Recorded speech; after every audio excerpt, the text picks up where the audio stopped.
মা মরিয়ম শিশু ঈসাকে নিয়ে সিনাই উপত্যকা দিয়ে মিশরে এসেছিলেন এবং ম্যাট্রিয়ায় প্রথম পদার্পণ করেন। পরে সেখান থেকে মিশরের আরো ভিতরে এবং পরে একই পথ দিয়ে আবার ফিলিস্তিনে ফিরে যান।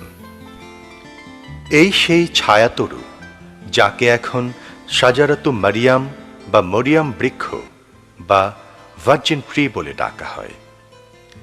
প্যালেস্টাইন থেকে মিশরে যাওয়ার দীর্ঘ পথে মা মরিয়াম এই গাছের নিচে আশ্রয় নিয়েছিলেন প্রচণ্ড সূর্যতাপ থেকে শিশুপুত্রকে আড়াল করার জন্য। স্থানীয় বাসিন্দারাও এটিকে মরিয়াম বৃক্ষ বলে আখ্যায়িত করে থাকে। এই গাছটি বর্তমানে মিশর সরকারের ঐতিহাসিক নিদর্শন সংগ্রহ সংস্থার নিয়ন্ত্রণাধীন। এই স্থানে প্রবেশ মূল্য নির্ধারণ করা হয়েছে 2 মিশরীয় পাউন্ড। মরিয়ম ছিলেন তার পিতামাতার একমাত্র সন্তান। জীবনের শেষ বয়সে এসে তারা এক কন্যা সন্তানের মুখ দেখেন। গর্ভাবস্থায় মা প্রার্থনা করেছিলেন যে এবার যদি তারা একটি সন্তান লাভ করেন তাহলে তাকে আল্লাহর রাস্তায় জীবন অতিবাহিত করার জন্য উৎসর্গ করবেন। তাই জন্মের কিছুদিন পর মরিয়মকে বাইতুল মুকদ্দাসে পাঠিয়ে দেয়া হয়। সেখানে তিনি তার চাচা হযরত জাকারিয়া আলাইহিস সালাম কর্তৃক লালিত পালিত হন। তিনি মরিয়মকে দ্বীনি শিক্ষায় শিক্ষিত করে তোলেন। একদিন এক ফেরেশতা আল্লাহর আদেশক্রমে মরিয়মের কাছে আসেন। ফেরেশতা তাকে কিছু অদ্ভুত বিস্ময়কর কথা শোনান। وَإِذْ قَالَتِ الْمَلَائِكَةُ يَا مَرْيَمُ إِنَّ اللَّهَ اصْطَفَاكِ وَطَهَّرَكِ وَاصْطَفَاكِ عَلَى نِسَاءِ الْعَالَمِينَ يَا مَرْيَمُ اقْنُتِي لِرَبِّكِ وَاسْجُدِي وَارْكَعِي مَعَ الرَّاكِعِينَ। হে মারিয়াম, আল্লাহ আপনাকে পছন্দ করেছেন এবং আপনাকে পবিত্র করেছেন। তিনি আপনাকে পৃথিবীর সব নারী জাতি থেকে বাছাই করেছেন। অতএব হে মারিয়াম, আপনি আপনার প্রভুর নিকট প্রার্থনা করুন নিবিষ্ট চিত্তে, তাঁকেই সিজদা করুন এবং বিশ্বাসীদের অন্তর্ভুক্ত থাকুন।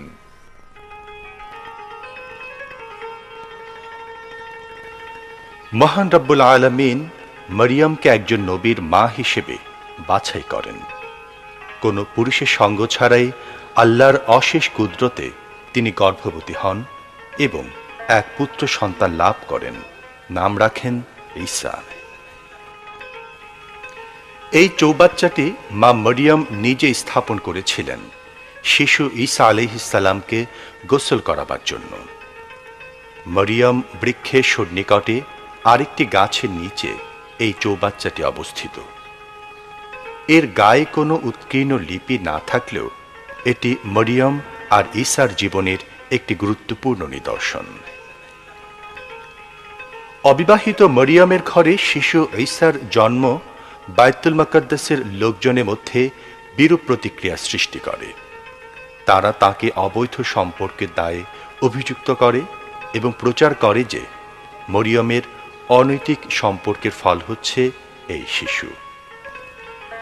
এ অবস্থায় আল্লাহর অশেষ রহমতে শিশু ঈসার জবান খুলে যায়। তিনি বলেন যে তার মা সম্পূর্ণ পবিত্র আছেন, কোনো অনৈতিকতা তাকে স্পর্শ করেনি। তিনি ভবিষ্যতে একজন নবী হবেন এবং বনী ইসরায়েলের নেতৃত্ব দেবেন।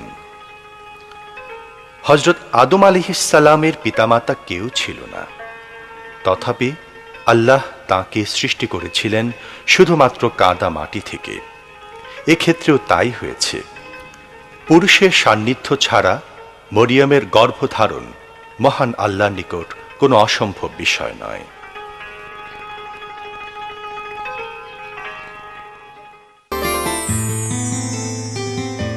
ফুস্তাক শহরের আল ইবনে আস মসজিদের সন্নিকটে এই গলিপথ ধরেই যেতে হয় সেই স্থানে যেখানে মা মরিয়ম তার সন্তানকে নিয়ে প্রথম আত্মগোপন করেছিলেন। বলা হয় যে প্যালেস্টাইনের ইহুদি রাজা হ্যারিটাসের সৈন্যদের হাত থেকে বাঁচানোর জন্য তিনি শিশুকে নিয়ে এখানে আত্মগোপন করেছিলেন। তবে এই স্থানটি সব সময় সবার জন্য উন্মুক্ত নয়। হ্যারিটাসের সৈন্যরা হন্যে হয়ে মরিয়ম আর ঈসাকে খুঁজছিল এই আশঙ্কায় যে এই শিশু একদিন বড় হয়ে রাজা হ্যারিটাসকে সিংহাসনচ্যুত করবে। হযরত ঈসা আলাইহিস সালাম স্বল্প সংখ্যক উলুল আজমি নবীদের মধ্যে তিনি একজন, যারা তাদের দায়িত্ব পালনকালে সমসাময়িক পরিবেশ, সমাজ ও রাষ্ট্র থেকে কঠিন চ্যালেঞ্জের মুখোমুখি হন।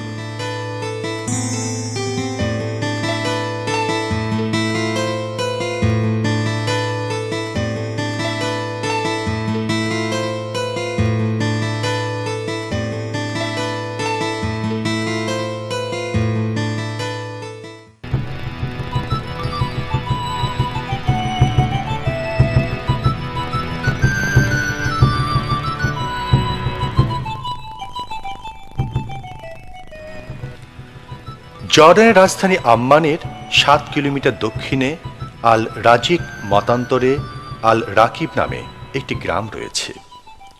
কয়েকটি ঐতিহাসিক গুহার জন্য এই গ্রামটি বিখ্যাত হয়ে আছে। গুহার চারপাশের এবং এর ভিতরের বিভিন্ন নিদর্শন পর্যবেক্ষণ করে প্রত্নতাত্ত্বিকগণ বলেছেন যে এই গুহাগুলো প্রকৃতই আসহাবে কাহফের গুহা, যাদের কথা পবিত্র কোরআনে বলা হয়েছে। ঐতিহাসিক এবং প্রত্নতাত্ত্বিক গবেষণাতেও এই দাবির সপক্ষে প্রমাণ মেলে। আশেপাশের কিছু নিদর্শন এই গুহা সম্পর্কে পবিত্র কোরআনে যে বর্ণনা দেওয়া হয়েছে তারই সপক্ষে প্রমাণ দেয়। গুহার উপর প্রাপ্ত এই খিলানগুলো, যেগুলো সূর্যের উদয় ও অস্ত যাওয়ার সময় নির্ধারক হিসেবে স্থাপন করা হয়েছিল, তা এই দাবিকে আরও বিশ্বাসযোগ্য করেছে যে এটাই আসহাবে কাহফের গুহা।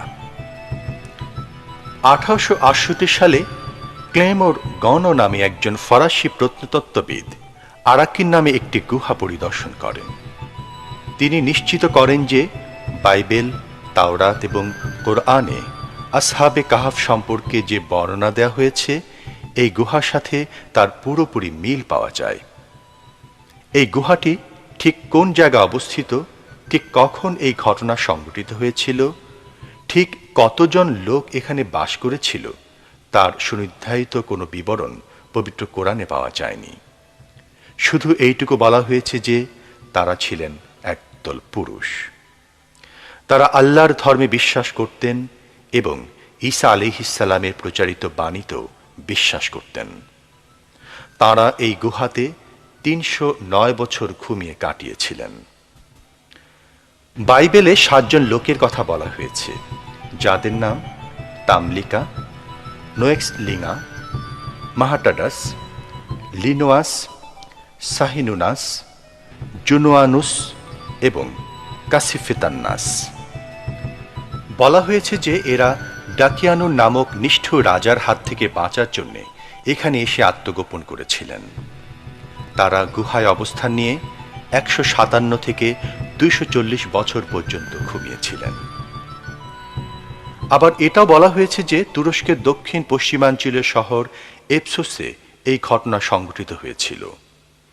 গুহার পূর্ব ও পশ্চিম প্রান্তে 4টি করে মোট 8টি গুহার সন্ধান পাওয়া গিয়েছে। গুহার দরজা নির্মাণ শৈলী 3য় শতকের রোমান আর্কিটেকচারের সঙ্গে যথেষ্ট মিল রয়েছে।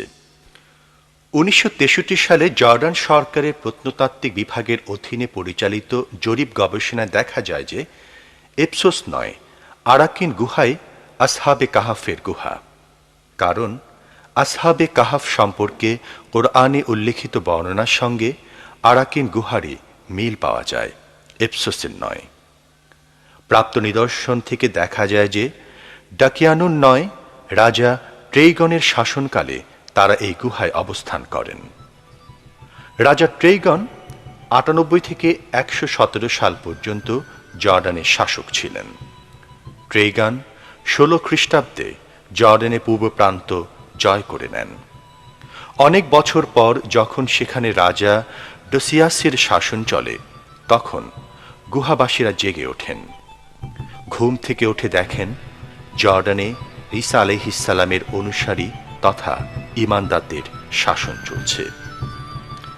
প্রাপ্ত নিদর্শন সমূহের মধ্যে এই বাইজেন্টাইন মুদ্রাটি অন্যতম। এই মুদ্রা রাজা ট্রেইগনের সময় জর্ডানে বিনিময় মাধ্যম হিসেবে ব্যবহৃত হতো। এই কবরে কিছু মানব দেহের হাড়গোড় রাখা হয়েছে। 1960 সালে খনন কাজ করার সময় এগুলো পাওয়া যায়। বলা হয়েছে 3য় শতকে রোমানদের শাসনামলে এই মানুষগুলো এখানে এসেছিল। গুহাতে প্রাপ্ত অন্যান্য ঐতিহাসিক নিদর্শনের মধ্যে রয়েছে কাঁচের ধারকে সাজানো এই গহনাগুলো। তবে এগুলো যে আসহাবে কাহাফ সম্পর্কিত কিছু, তার কোনো সুনির্দিষ্ট প্রমাণ পাওয়া যায়নি। পবিত্র কোরআনে আসহাবে কাহাফের উল্লেখ সকলের জন্যই একটি গুরুত্বপূর্ণ শিক্ষা। যারা ঈসা আলাইহিসসালামের কথায় বিশ্বাস করেছিল তারা এক আল্লাহর ইবাদত করত। মহান রব্বুল আলামিন বলেন, إذ أوى الفتية إلى الكهف فقالوا ربنا آتنا من لدنك رحمة وهيئ لنا من أمرنا رشدا। যখন তারা কয়েকজন যুবক গুহায় আশ্রয় গ্রহণ করল এবং তারা বলল, হে আল্লাহ, আমাদেরকে বিশেষ রহমত দ্বারা ধন্য করো এবং সমস্ত ব্যাপারটি সুষ্ঠু ও সঠিক রূপে গড়ে দাও। তারা যখন 309 বছর যাবৎ ঘুমিয়েছিলেন তখন এই গুহায় তাদেরকে নিরাপদ আশ্রয় দান করেছিল। আল্লাহর করুণায় একটি অসম্ভব ব্যাপারই সম্ভব হল। 3 শতাব্দী পরে ঈমানদারদের দ্বারা অত্যাচারিত শাসক সহ সকল মূর্তি উপাসকরা বিতাড়িত হল। এই ঘটনা মূলত সর্বশক্তিমান আল্লাহ রাব্বুল আলামিনের অসীম ক্ষমতা ও কুদরতের কথা স্মরণ করিয়ে দেয়। এই নিদর্শনগুলো এখন বিশ্বাসীদের জন্য অমূল্য সম্পদ।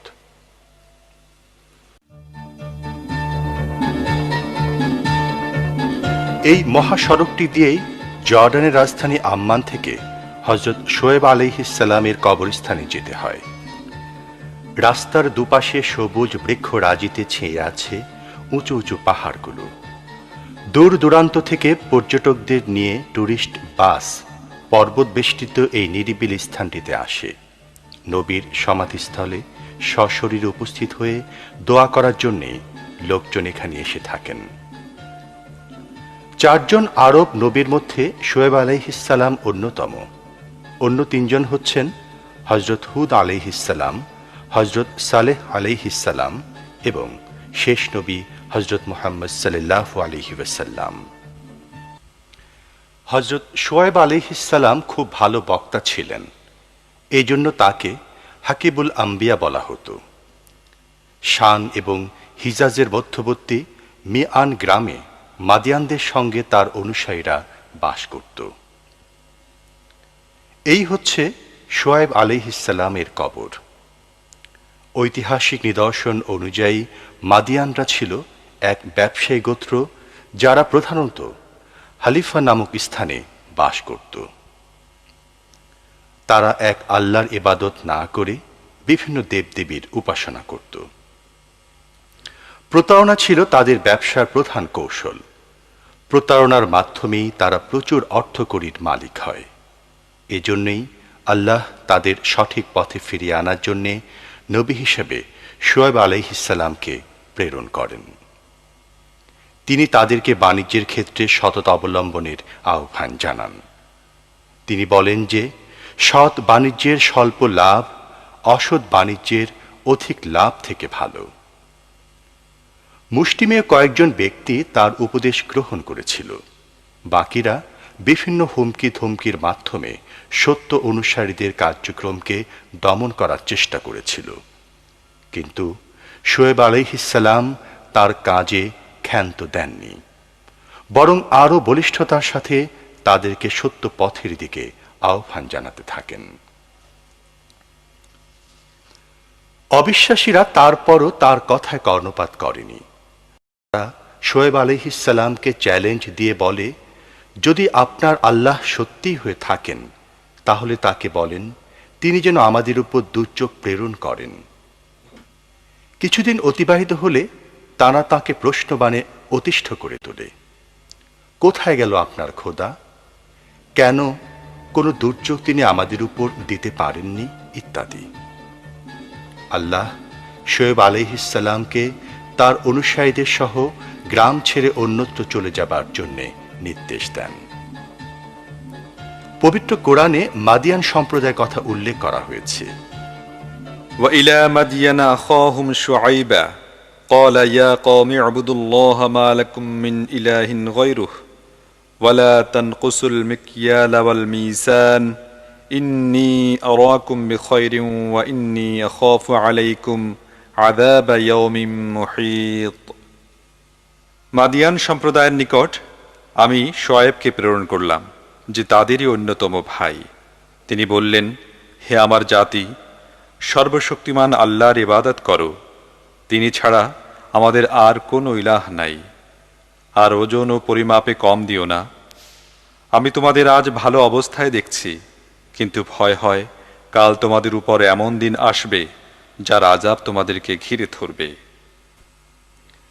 অবশেষে আল্লাহর ইচ্ছায় মাদিয়ানের আকাশে একখণ্ড মেঘ জমা হল। লোকজন ভাবল যে তাদের উপর আশীর্বাদ বর্ষিত হতে যাচ্ছে। তারা বুঝতে পারেনি যে এটি আশীর্বাদ নয়, বরং আল্লাহর অভিশাপ। একটিমাত্র বজ্রের শব্দে সমস্ত মাদিয়ান সম্প্রদায় মাটিতে লুটিয়ে পড়ল। এখানেই অবাধ্য মাদিয়ান সম্প্রদায়ের সমাপ্তি ঘটে। পৃথিবীর বুকে এই সম্প্রদায়ের কোনো অস্তিত্ব বিন্দুমাত্র অবশিষ্ট নেই। শুধুমাত্র শোয়েব আলাইহিসসালাম এবং তার কিছু অনুসারীর দেহ মোবারকের সন্ধান পাওয়া যায়।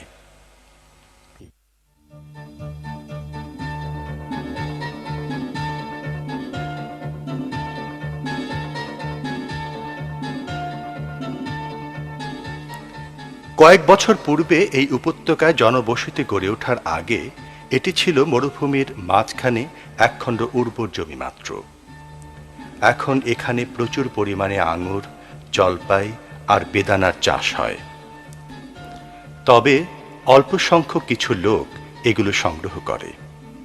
বলা হয় যে এই লোকগুলো আসলে এই জমির মালিকদের উত্তরপুরুষ।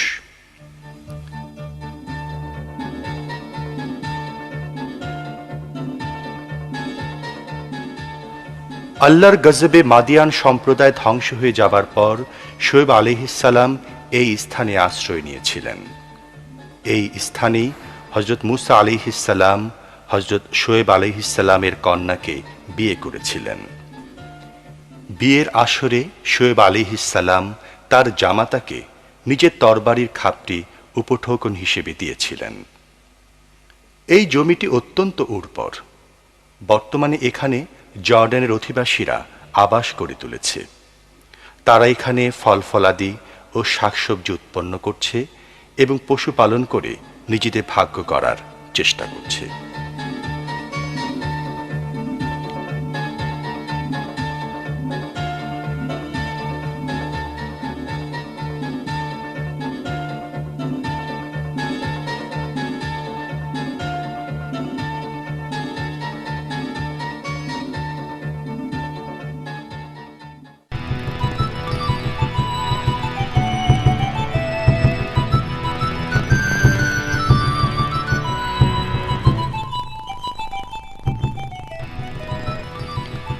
আম্মান শহরকে 7 পাহাড়ের শহর বলেও ডাকা হয়। এটা জর্ডানের রাজধানী। সৌদি আরব, ইরাক, সিরিয়া এবং ইসরায়েল এই 4টি রাষ্ট্রের সীমানা ঘেঁষে এর ভৌগোলিক অবস্থান। আরবি শব্দ আল উর্দুন থেকে জর্দান তথা বর্তমান জর্ডান শব্দটি এসেছে। ইসলামী রাষ্ট্র প্রতিষ্ঠার প্রাথমিক যুগে সিরিয়ার সঙ্গে আরব ভূমি বন্টনের সময় এর নামকরণ করা হয় জর্ডান। বলা হয় যে এখানে অনেক প্রাচীন সভ্যতার নিদর্শন রয়েছে। বর্তমান বিশ্বে সভ্যতার প্রকাশ ঘটে পর্যটন শিল্পে। জর্ডানের মতো দেশের বেলায় এর গুরুত্ব আরও ব্যাপকতা লাভ করেছে।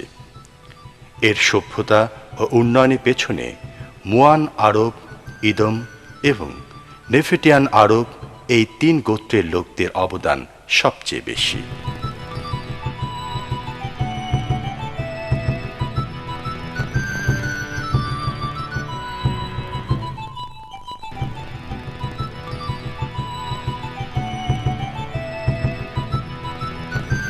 জর্ডানের যে স্থানটির কথা পবিত্র কোরআনে উল্লেখ করা হয়েছে সেটি হচ্ছে জুডি হিল বা জুডি পর্বত।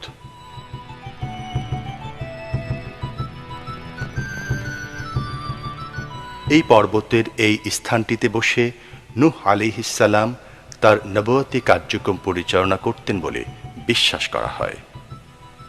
হযরত আদম এবং হযরত ইদ্রিস আলাইহিস সালামের পর নূহ আলাইহিস সালাম হচ্ছেন তৃতীয় নবী। 480 বছর বয়সে তিনি নবুয়ত প্রাপ্ত হন আর শেষ নিঃশ্বাস ত্যাগ করেন 950 বছর বয়সে। নূহ আলাইহিস সালাম তার সম্প্রদায়কে আল্লাহর একাত্মবাদের দাওয়াত দিলেন এবং সব ছেড়ে এক আল্লাহর ইবাদত করার আহ্বান জানালেন। কিন্তু তার আহ্বানে তারা সাড়া না দিয়ে উল্টো তিরস্কার করল, এমনকি তার আপন স্ত্রী সন্তানগণ। বছরের পর বছর ধরে হাজার চেষ্টা করার পরও অতি নগণ্য সংখ্যক লোক তার কথায় কর্ণপাত করে। তাদের এই চরম অবাধ্যতা আল্লাহর ক্রোধের কারণ ঘটায়।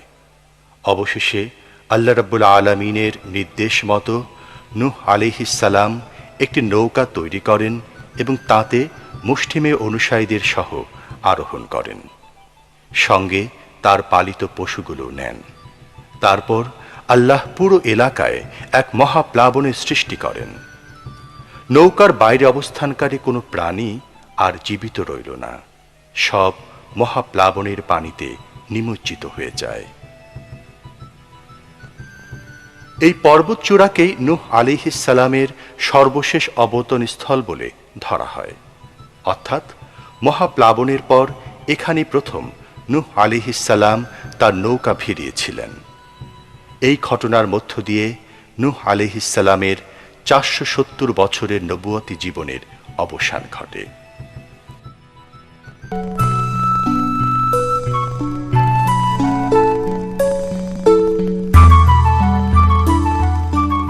ডেড সি বা মৃত সাগরের তীর দিয়ে ভ্রমণ প্রাকৃতিক সৌন্দর্য পিয়াসীদের নিকট একটি গুরুত্বপূর্ণ বিষয়।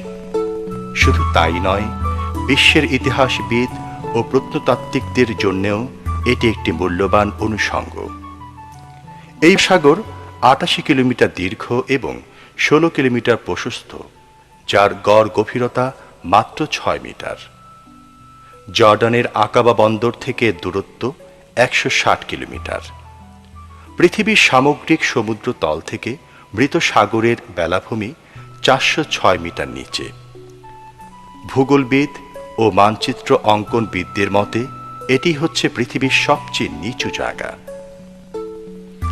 কোরআনের বর্ণনা অনুসারে এই স্থানটি একসময় সদম এবং লুত সম্প্রদায়ের আবাসভূমি ছিল, যাদের নবী ছিলেন হযরত লুত আলাইহিস সালাম। আল্লাহর প্রতি অবাধ্যতা সহ নানাবিধ অপকর্মের জন্য এই দুটো সম্প্রদায় পুরোপুরি ধ্বংস হয়ে যায় এবং সেখানে একটি বিরাট জলাধার সৃষ্টি হয়। সেই জলাধারই এখন ডেড সি বা মৃত সাগর নামে পরিচিত। এখানে সাঁতার কাটতে গিয়ে কেউ নিমজ্জিত হয় না। কেউ সাঁতার না জানলেও সে এই পানিতে অনায়াসে ভেসে থাকতে পারে। বিজ্ঞানীরা প্রমাণ করে দেখিয়েছেন যে এই পানিতে লবণ এবং ফসফেটের পরিমাণ খুব বেশি। সমুদ্র তীরে জমে থাকা পাথরের উপর আছড়ে পড়া পানি থেকেই আমরা সেটা বুঝতে পারি। কঠিন লবণের স্তরে পাথরগুলো আবৃত হয়ে আছে। এখনো পর্যন্ত পৃথিবীর কেউ এই অগভীর মৃত সাগরের তলায় যেতে পারেনি। কেউ অনুসন্ধান চালাতে পারেনি যে লুত আর সদম সম্প্রদায় কি ধনসম্পদ সেখানে ফেলে গিয়েছে।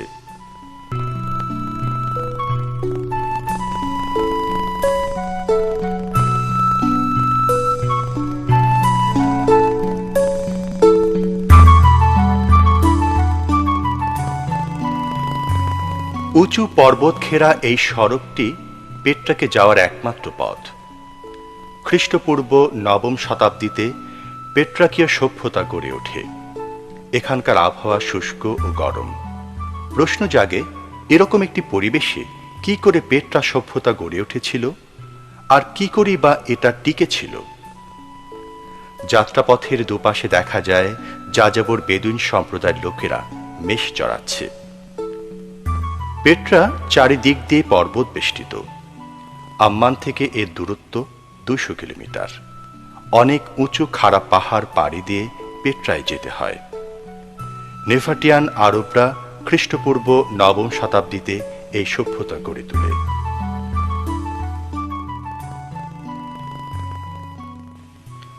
এই হচ্ছে জনৈক নেফাটিয়ানের সমাধিস্থল। ধারণা করা হয় যে 250 খ্রিস্টপূর্বাব্দে এই সমাধি নির্মাণ করা হয়। কবরগুলোর অবস্থান খুব চমৎকার একটি জায়গায়। নেফাটিয়ানদের উদ্দেশ্য ছিল এই কবরস্থানগুলোর পাশাপাশি তারা কিছু আশ্রয়স্থানও গড়ে তুলবে, কারণ দুর্গম পর্বত বেষ্টিত বিধায় জায়গাটি বেশ নিরাপদ। বাইরে থেকে আসা কোনো অচেনা আগন্তুকের এখানে প্রবেশ দুঃসাধ্য। এখানে পাহাড় কেটে চমৎকার ঘর নির্মাণ করা হয়েছে। অনাকাঙ্ক্ষিত প্লাবন থেকে রক্ষা পাবার জন্য এরকম পানি নিষ্কাশন পথও তৈরি করা হয়েছিল। দুটি উঁচু পাহাড়ের মধ্যবর্তী এই পথটির নাম সিখ। এটা নেফাটিয়ানদের জহরতখানায় গিয়ে মিলিত হয়েছে। নিজেদের জীবন ও সম্পদের সুরক্ষার জন্য নেফাটিয়ান সম্প্রদায় এই প্রাকৃতিক ব্যবস্থাকে খুব ভালোভাবে কাজে লাগিয়েছিল। কৌশলগত অবস্থানের কারণে নেফাটিয়ানদের আত্মরক্ষা ব্যবস্থা ছিল নিশ্ছিদ্র। 106 খ্রিস্টাব্দে রোমানরা প্রথমবারের মতো এই জায়গাটি দখল করতে সক্ষম হয়। এই জন্য তারা পূর্বেই আশেপাশের সকল নদী থেকে এর পানি নিষ্কাশন ও সেচ সংযোগ বিচ্ছিন্ন করে দিয়েছিল।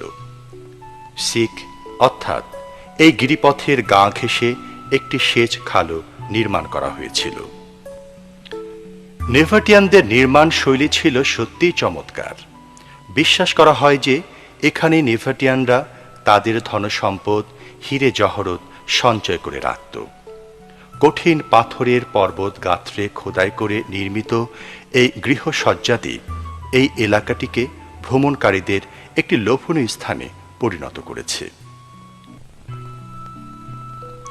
সৌদি আরবের মাদিয়ান সালেহ নামক স্থানেও এই ধরনের নির্মাণ কাজের কিছু কিছু নমুনা দেখা যায়।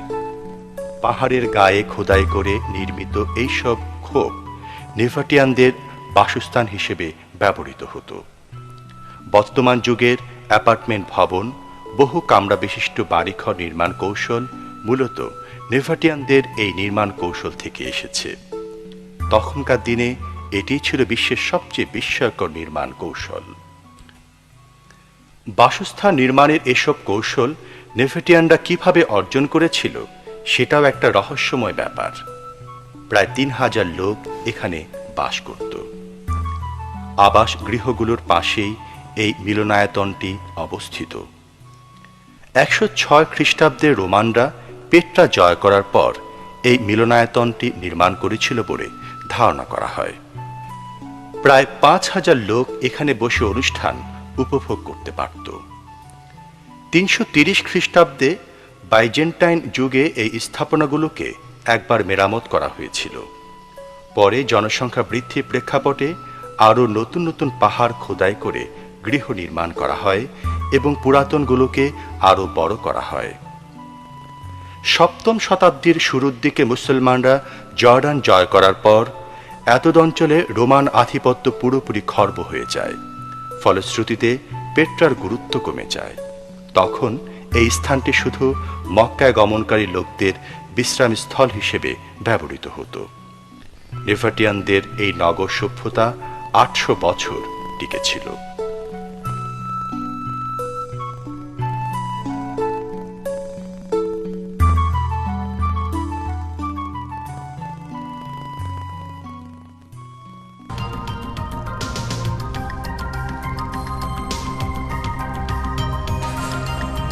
এগুলো জুরাস নামক স্থানে রোমান সভ্যতা নিদর্শন।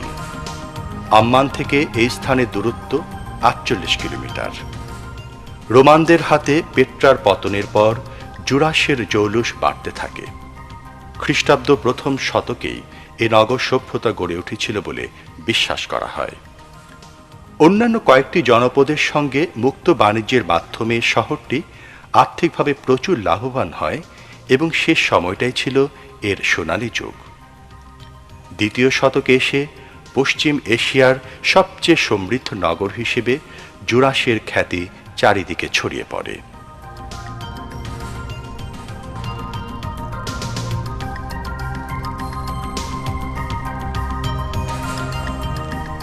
এই ঝর্ণাটির নাম নিমফিল। ছোট ছোট খালের মাধ্যমে এই ঝর্ণার পানি নগরের বিভিন্ন জায়গায় সরবরাহ করা হতো। এই বৃত্তাকার পাটাতনটি সাধারণ রোমান চারুকলা নিদর্শন বহন করে। নগরের উঁচু উঁচু খিলানগুলো রোমান নির্মাণ কলার সাক্ষ্য বহন করছে। এই খিলানগুলোর উচ্চতা 10 থেকে 20 মিটার। এই পিলারটির সবসময় কাঁপতে থাকে। গোড়ায় একটি ছুরি এভাবে স্থাপন করলে এর কম্পন অনুধাবন করা যায়। মোহাম্মদ মাহমুদ আল মুমানি নামে একটি টুরিস্ট গাইডে বলা হয়েছে যে এই পিলারগুলোর স্থায়িত্ব বৃদ্ধির জন্য এর ভিতরে মার্কারি জাতীয় পদার্থ প্রবেশ করানো হয়েছে।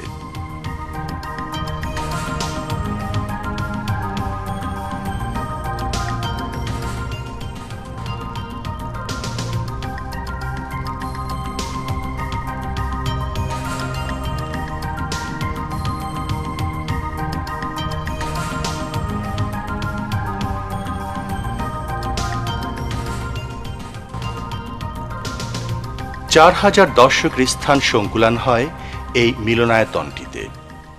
আজও এটি হুবহু পূর্বাপর অবস্থায় টিকে আছে। অষ্টম শতকে একটি শক্তিশালী ভূমিকম্পের পরও এটি দাঁড়িয়ে আছে। ইতিহাসবিদদের মতে 629 সালে মুসলমানগণ ইয়ারমুকের যুদ্ধে রোমানদের পরাজিত করে। এর ফলে তারা রাজ্যের পূর্ব প্রান্তের নিয়ন্ত্রণ হারায়। তখন থেকে জুরাস তার ঔজ্জ্বল্য হারায়।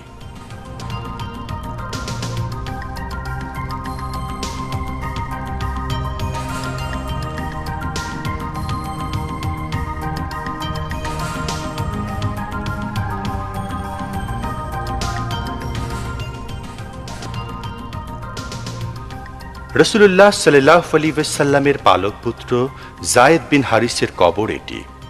তিনি মুতার যুদ্ধে মুসলমানদের সেনাপতি ছিলেন। 622 সালে এই যুদ্ধ সংঘটিত হয়। বসরায় রোমান সৈন্য কর্তৃক রাসূলুল্লাহ সাল্লাল্লাহু আলাইহি ওয়াসাল্লামের জনৈক দূত নিহত হবার ফলে রোমানদের সাথে মুসলমানদের যুদ্ধের সূচনা হয়। এই যুদ্ধে যায়েদ বিন হারিস রাদিয়াল্লাহু তাআলা আনহু বিস্ময়কর বীরত্ব ও সমরকুশলতার পরিচয় দেন। তিনি মাত্র 3000 মুসলিম যোদ্ধা নিয়ে 1 লক্ষ রোমান সৈন্যের সফল মোকাবেলা করেন। সৈন্য সংখ্যার দিক দিয়ে রোমানদেরকে অগ্রগণ্য মনে হলেও মুসলমানদের বীরত্বের নিকট পরাজয় ঘটে। যায়েদ বিন হারিস রাদিয়াল্লাহু তাআলা আনহু শেষ নিঃশ্বাস ত্যাগ করার আগ পর্যন্ত এই যুদ্ধে অবিচল ছিলেন। ইসলামকে রক্ষার জন্য যারা বীরত্বের সাথে শহীদ হয়েছেন, যায়েদ বিন হারিস তাদের অন্যতম। এটা হচ্ছে রাসূলুল্লাহ সাল্লাল্লাহু আলাইহি ওয়াসাল্লামের চাচা হযরত জাফর বিন আবু তালিব রাদিয়াল্লাহু তাআলা আনহুর কবর। মুতার যুদ্ধে যায়েদ বিন হারিস শহীদ হবার পর রণাঙ্গনে মুসলিম সৈন্যদের নেতৃত্ব তিনি নিজ হাতে তুলে নেন। অসম সাহসিকতার সাথে ইসলামের পতাকা হাতে নিয়ে তিনি শত্রু সৈন্যদের একেবারে মুখোমুখি হয়ে যান। পতাকা ধারণ করার জন্যে তিনি তার ঘোড়ার লাগাম ছেড়ে দেন। যখন তার ডান হাতটি কাটা পড়ে যায়, তখন বাঁ হাত দিয়ে তিনি পতাকা উত্তোলন করে রাখেন। বাঁ হাতটিও কাটা পড়লে শেষ নিঃশ্বাস ত্যাগ পর্যন্ত তিনি কোনোমতে পতাকাটি ঊর্ধ্বে তুলে ধরে রাখেন। যুদ্ধে হযরত জাফর বিন আবু তালিব রাদিয়াল্লাহু তাআলা আনহুর বীরত্ব রোমানদেরকে বিস্মিত করে। এটি হচ্ছে আব্দুল্লাহ বিন রাওহা রাদিয়াল্লাহু তাআলা আনহুর কবর। জাফর বিন আবু তালেবের শাহাদাতের পর তিনি হচ্ছেন মুতার যুদ্ধে তৃতীয় মুসলিম সেনাপতি। তিনিও শহীদ হওয়ার আগ পর্যন্ত ইসলামের পতাকা ধারণ করেছিলেন। মুতার যুদ্ধে মুসলমানদের ৩ জন সেনানায়ক শহীদ হন। এই পর্যায়ে এসে চতুর্থ সেনাপতি হিসেবে দায়িত্ব নেন খালিদ বিন ওয়ালিদ। এই সময় রোমানরা পশ্চাদপসরণ করতে শুরু করে। মুতার যুদ্ধ এটাই প্রমাণ করে যে এক আল্লাহর উপর ঈমান এনে মুসলমানগণ কতটুকু নির্ভীক আর আত্মত্যাগী হতে পেরেছিল। এই ৩ শহীদের উচ্চ নৈতিকতা আর তিতিক্ষার নিকট সকল ভয় ভীতির পরাজয় ঘটে। সুসজ্জিত বিশাল রোমান সেনাবাহিনী মুসলমানদের মনে এতটুকু ভীতির সৃষ্টি করতে পারেনি।